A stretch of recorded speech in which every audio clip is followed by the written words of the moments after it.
Bluegrass family history that follow me all over town. Well, you can call it an illusion, trick, deception, or illusion.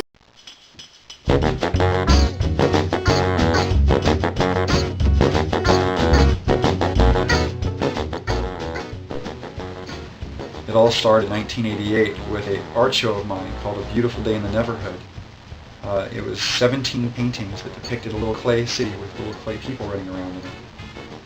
Years later, myself and my team found ourselves at Steven Spielberg's house pitching this idea for a PC game, and DreamWorks Interactive loved it. We started brainstorming right there, and we started just drawing like crazy and coming up with monsters and contraptions and puzzles, and those were the most creative days of my life.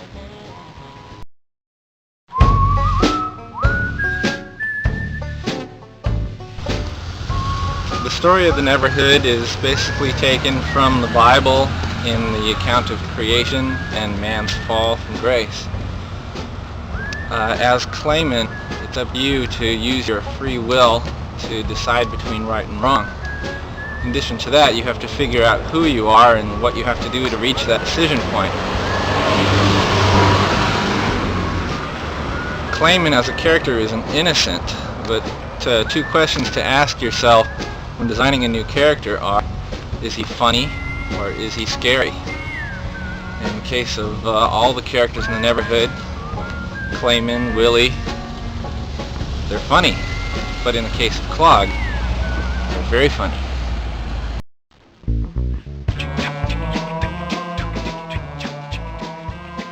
After we established the style of the game, we went into the building phase, building of the sets. First I mapped out the set and how it was going to be constructed. I ended up building two different sets, a large scale set for the camera to move through, and then a smaller set so that we could show the whole world. We didn't have enough room to actually build the whole world on a larger scale. A lot of the buildings were designed, a lot of it had to do with the limitations of the materials, the wood and the clay. And then some of the other elements of the world, some of the trees and a lot of the overhanging elements had to do with just nice compositions for each shot. That was sort of the way that a lot of the look came about, was really had to do with a lot of the restrictions and working around.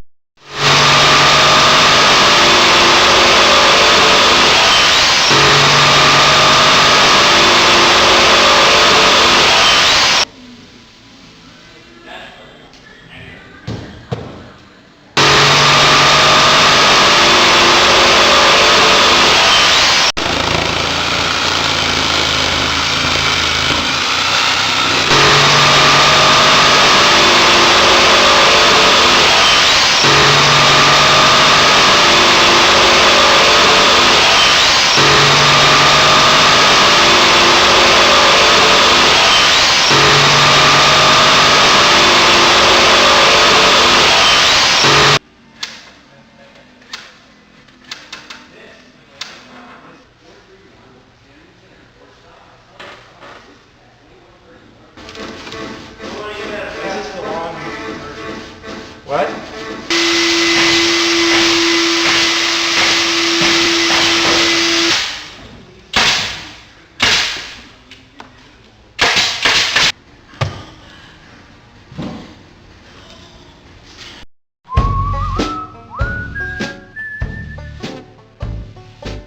We used about 3 tons of clay, I'd say, to cover the sets and the interiors. We just stored the clay pretty much everywhere in the halls when I was a kid. What we did is we came up with a technique. We'd use hot plates to heat the clay up in like large turkey pans, and then we'd spread it with spatulas and putty knives and sheetrock knives and stuff like that. The colors that we had to mix, we'd get a sample on paper, and then we'd try and match it as close as we could, or I'd try and match it as close as we could, or whoever. And we just put it on, let it cool down, then we'd have to thumb it to get texture out so it didn't look like frosting on a cake.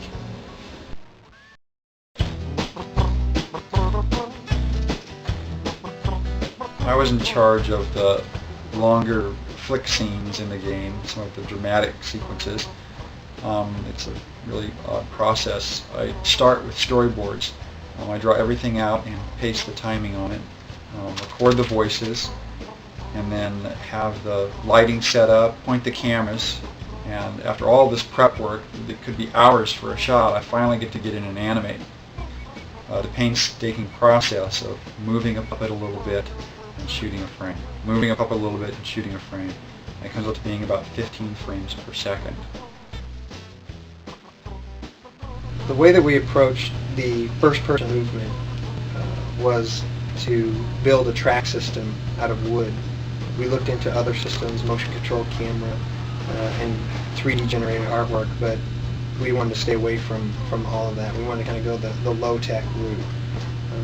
The way that the camera movements are handled, the camera sits down on this track and is moved along in small increments, 15 per second. And the turns are handled by hubs that rotate, that the camera sits on and rotates.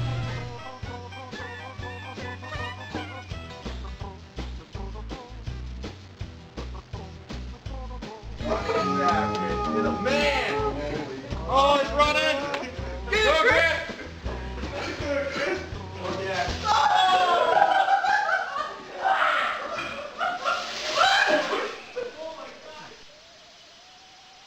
My role in creating the Neverhood was to do all the puppet animation, the interactive puppet animation, where you are controlling Clayman or any of the other characters. That's the animation I did. Oh, I don't know, maybe 20,000 frames of animation using latex puppets with mechanical armatures and clay puppets with wire armatures. Yeah. Hi, kids. Hi, Terry. My name is Uncle Terry, Hi, Uncle Terry. and I do the music for the Neverhood. It starts with a guitar. This is a guitar. And this is a guitar chord. What Uncle Terry does is he waits for the muse to visit him before he writes a song. I'm going to wait right now. From the start of the Neverhood, we knew that the sound and music was going to be, an integral part of making the Neverhood come alive and be real. We wanted the sound effects to be very earthy, almost grotesque, thuddy clay. The music, because the gaming industry was all going to heavy metal and techno, we wanted to kind of take a right turn and go into blues and just Dixieland, just funky, crazy stuff, which we knew Terry Taylor, whom I'm a big fan of, was very good at, very versatile. He did a couple of songs, they worked out very well, and he got hired. The voices of the characters, we couldn't afford any more voice actors, so we all did them ourselves. And I did Clog and Hoborg and Big Robot Bill, and Mark Lorenzen did Billy Trombone. Clog, we would have me say something like, "I know what you're thinking and you can forget it!" And then we would pitch it up an octave, so he sounded like this little, crusty little guy, evil, with evil heart.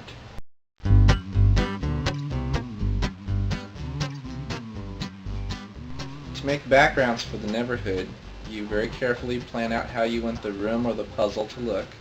You build it out of wood, and then you cover that wood with clay, sculpting it to look just right.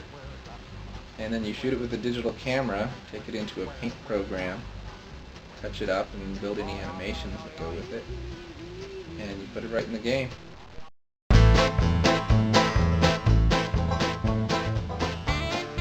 I'm a recovering programmer, and I'm proud of it.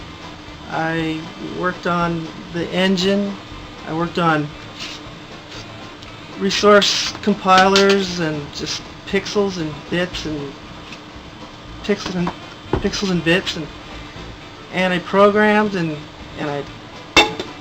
I slept a little bit once in a while, but mostly I programmed. When we first decided to make a video game using a bunch of clay and sets, I was really excited because that sounded like a fun thing to be in on. So we brought in some carpenters and they started building these wood sets, and I wanted to help, but I had to set up a network, and write some animation tools for the artists. But then they started playing the set, and I thought, yeah, it's going to be fun. But I had to write a sound engine for the game and work on some of the first-person puzzles. And before I knew it, everything was built, and they filmed everything, and I hadn't gotten to have any fun. Just the artists had fun. The programmers, we worked in our offices. But they got to use computers. In fact, this is Doug's computer right here. He used it every day. He got to use computers and play with clay. I was stuck using computers. Well, Mr. Doug Naple, this is what I think about that. Oh man. Oh man. Oh man. I just sit here with my hands folded in my lap, very quietly. And if anybody comes by, I scowl at them, and they think they're interrupting something important, and they go away.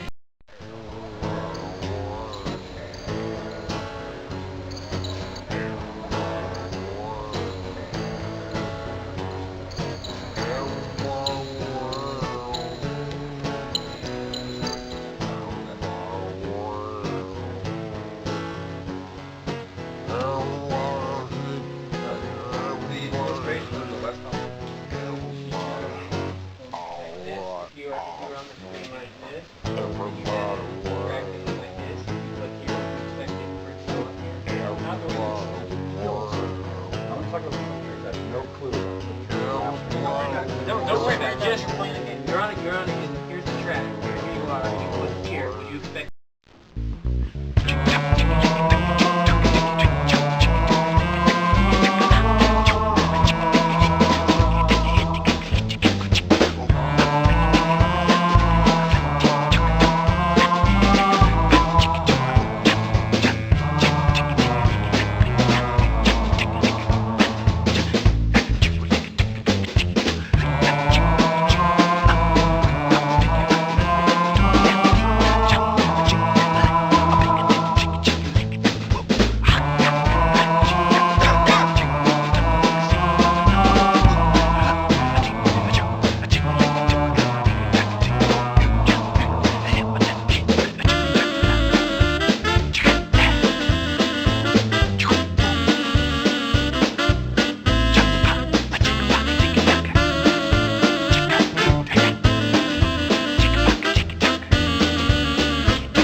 box and freeze, freeze.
If you were to take the collective genius of the biggest names in music, film, and high technology and roll it up into a big ball, you would have, well, this. Meet Clayman. He is the first offspring of DreamWorks Interactive. DWI, as it's called, is the joint venture between Microsoft and DreamWorks SKG. Steven Spielberg, Jeffrey Katzenberg, David Geffen, and Bill Gates joined forces to produce interactive entertainment software. The significance is, basically you've got these big names, and especially with Spielberg, you have the talent pool that he brings with him. The Neverhood is DreamWorks Interactive's first release. While everyone else is using 3D graphics, special effects, weaponry, and blood and guts, DWI is using clay.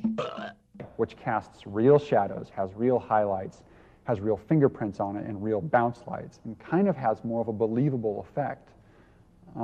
People keep saying that they believe that they're in the Neverhood when they play the game. They believe that they are Clayman, because the character, he is real, just his movements are fake. Doug TenNapel created the Neverhood. He used 3.5 tons of clay to create a world of odd creatures, dark passageways, man-eating plants, and Clayman. Clayman, the unlikely hero who you, as the game player, help to defeat the evil foe and restore benevolence to the Neverhood. Steven Spielberg says he's thrilled with how the game turned out. The Neverhood is a wonderful adventure, but it's also a zany adventure. It's filled with humor and sight gags. It's just great. If initial reviews of the Neverhood are any indication of how well the game will do, DWI's first release could blow away its competition. In Los Angeles, this is David Winter reporting.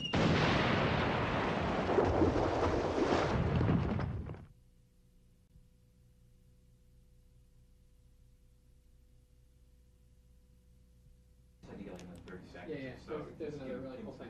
Go back to the recipe book.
Clockwork beef! Clockwork beef!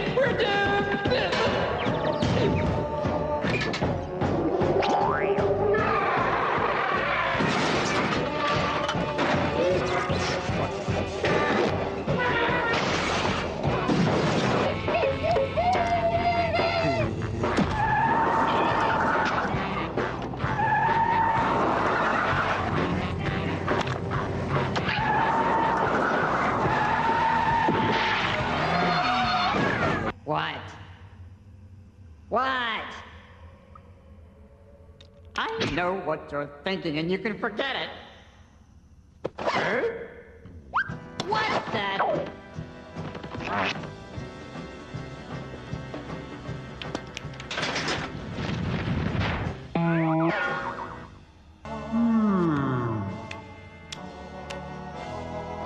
Asleep so long.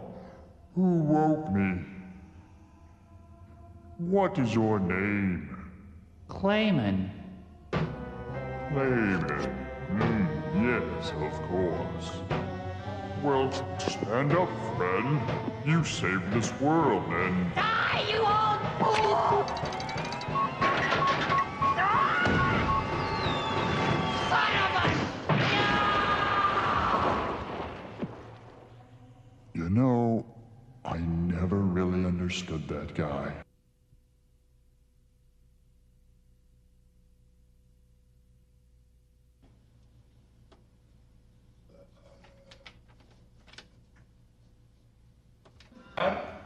That. What a confidence with the back there. The gate is round.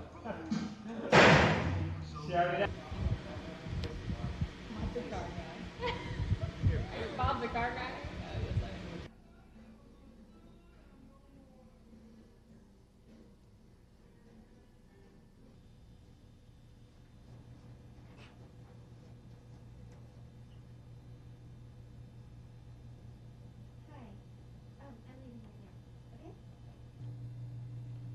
This is clay on a metal skeleton.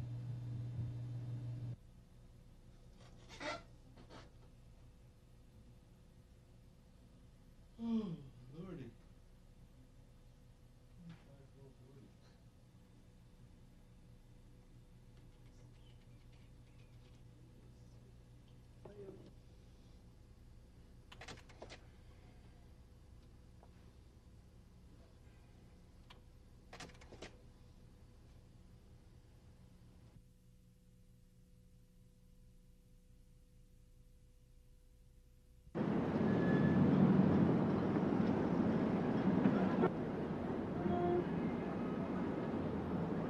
You like sauerkraut?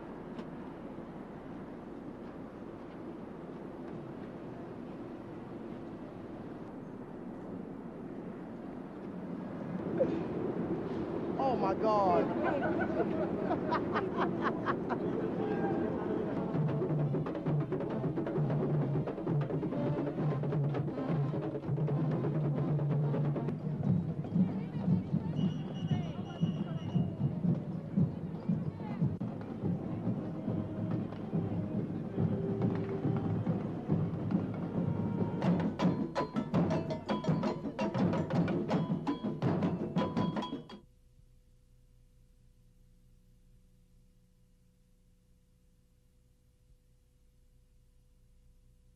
Well, clay is something that kids can do, for one thing, so they can identify with it. Because they actually own clay, they play with it, they make snowmen and monsters and all sorts of things out of it, and dinosaurs, and they understand how clay works. So there's much more, that aesthetic distance is cut way down when a kid looks at claymation in an interactive game, because it reminds that child that they could also be doing that themselves.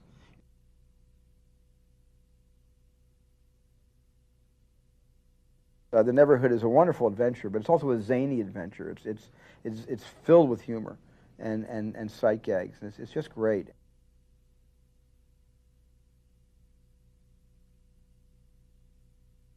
You know, they're good titles and they're good product, and they're the kind of things that I would go out and buy for my own children. And all I wanted to do with DreamWorks Interactive was to be able to bring something home to my kids that they would like.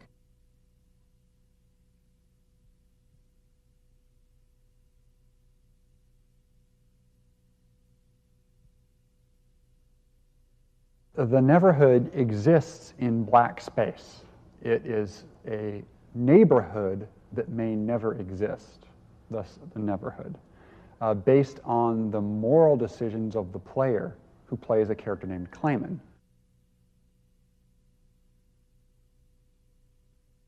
We decided to do real 3D using clay, which casts real shadows, has real highlights, has real fingerprints on it, and real bounce lights, and kind of has more of a believable effect People keep saying that they believe that they're in the Neverhood when they play the game. They believe that they are Clayman because the character, he is real, just his movements are fake.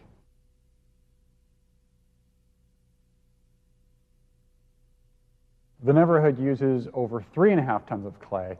There's 50,000 frames of animation in this whole thing. We shot the whole thing in 1 year with 5 animators. It is the most extensive use of clay and puppet animation ever to hit a video game to date. We may beat ourselves someday, but it won't be this year.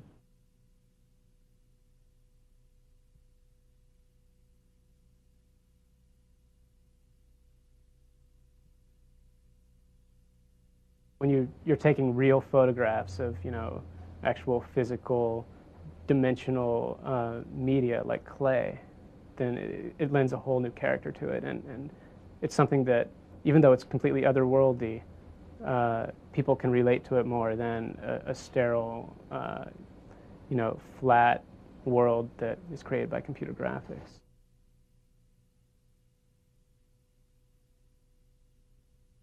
The Neverhood, I put the disc in, thinking, oh, this is kind of cute, and the intro was good enough.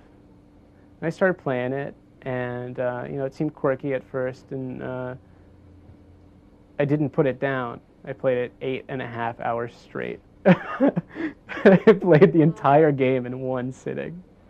So you tell me. I loved it. It was really a fun game. The significance is, basically you've got these big names, and especially with Spielberg, you have the talent pool that he brings with him.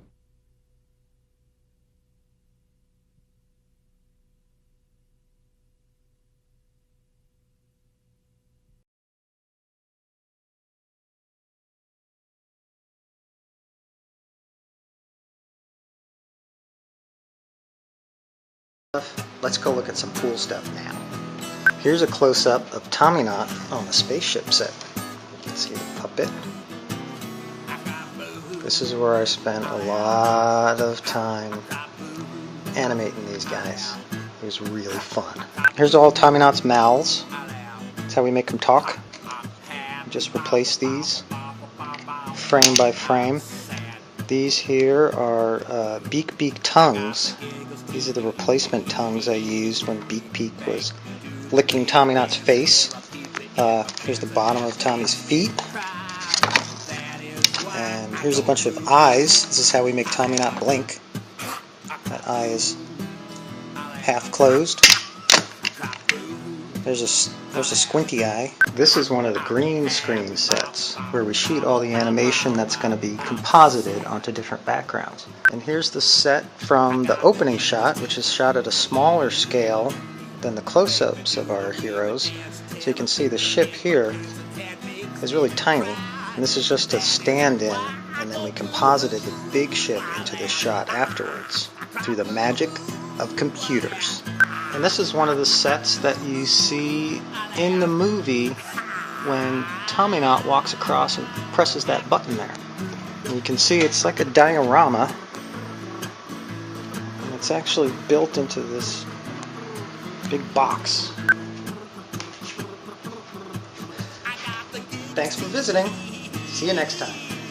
Make me do the wee dance till I pee in my pants, and that makes me cry. And that is why I go boo-hoo.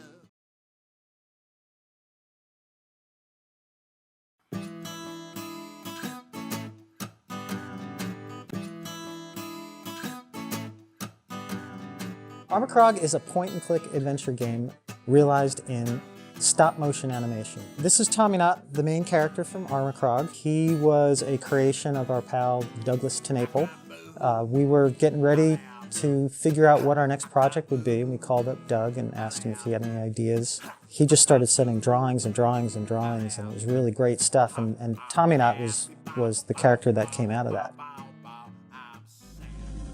He's crash-landed on this crazy planet, and he's stuck in a fortress called Armikrog. So he's trying to get out along with his sidekick Beak Beak. Okay, Beak Beak. Tommy Knot, the character, is an astronaut. He's someone that's aspiring to be a hero. He tends to move in what he thinks are heroic poses. So he'll strike a pose because he's seen it before and seen other people in heroic situations act that way, but he's not really feeling it from the inside. He's the kind of guy who is not quite where he'd like to be in terms of his status as an astronaut. Yeah, this does not look good.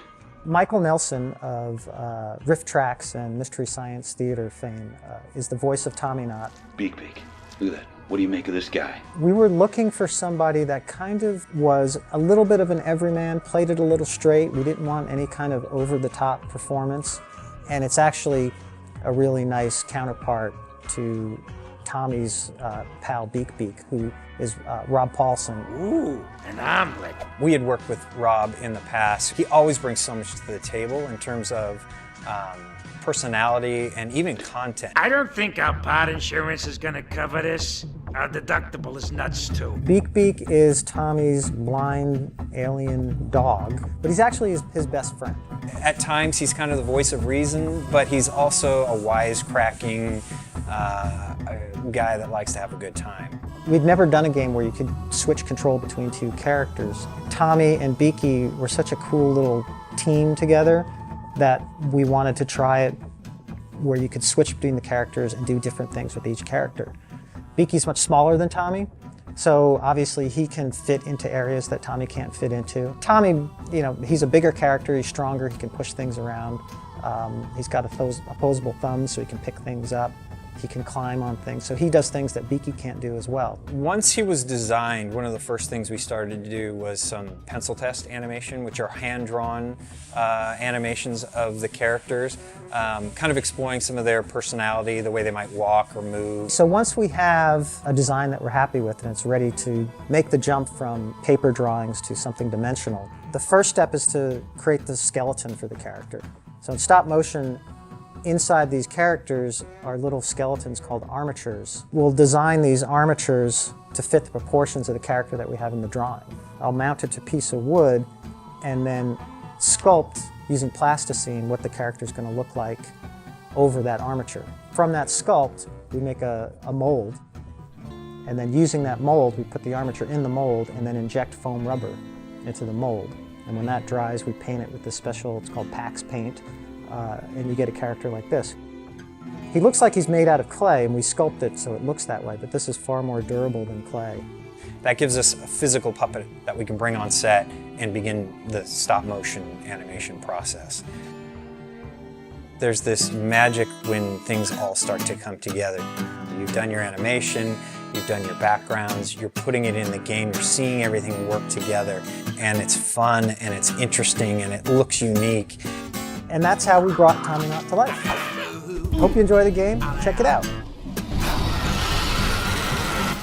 Give me a hand, give me a hand.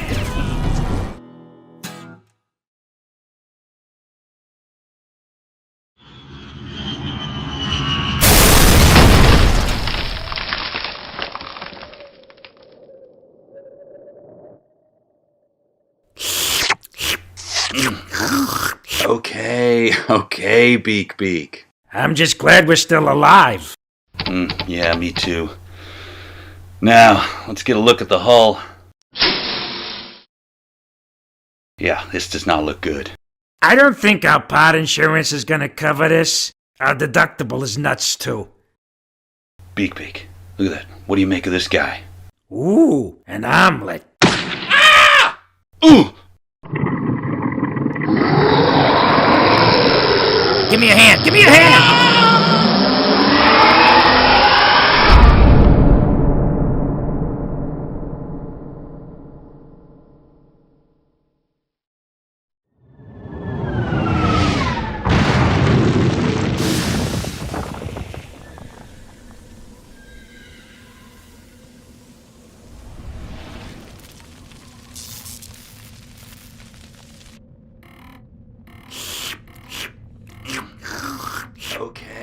Okay, Beak Beak. I'm just glad we're still alive.